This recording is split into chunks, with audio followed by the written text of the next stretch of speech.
Patriji 91లో movement start చేస్తే, 94లో తిరుపతికొస్తే, మేమప్పుడు నలుగురో, 5 మందో, 10 మంది అట్లా 95లో మొట్టమొదటి 3 రోజుల ప్రోగ్రామ్ నాకు తెలిసి 94 ముందు మేము లేము కదా!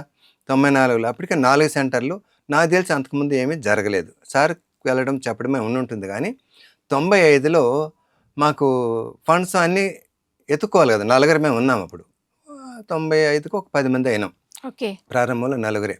ఎక్కడో పెట్టడం ఎందుకు? ఎక్కడ పెట్టాలన్న ఖర్చుతో కూడుకున్న పని కదా అని మరి భీమాస్ రఘు గారని సార్ ఎప్పుడొచ్చినా వెన్యూ ఇచ్చేవాళ్ళు. ఎన్ని రోజులున్నా ఫ్రీగా ఉండేవాళ్ళు.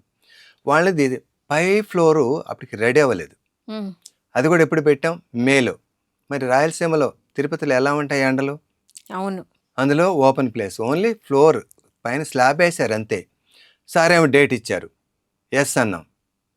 ముందు రోజు సాయంత్రం వరకు మాకు ఈ ఎండల్లో ఎవరొస్తారు అనుకున్నాం. ప్రచారం అయితే చేసాం. ఓకే. అంటే ఫస్ట్ అక్కడ ప్రారంభమైందా సార్? ఓకే. అందరికీ పాంప్లెట్లు పంపించిన ధ్యాన స్టేట్ వైడ్. మహాయజ్ఞం. ధ్యాన మహాయజ్ఞం. ఓకే. తిరుపతిలో 3 రోజులు పెట్టాం.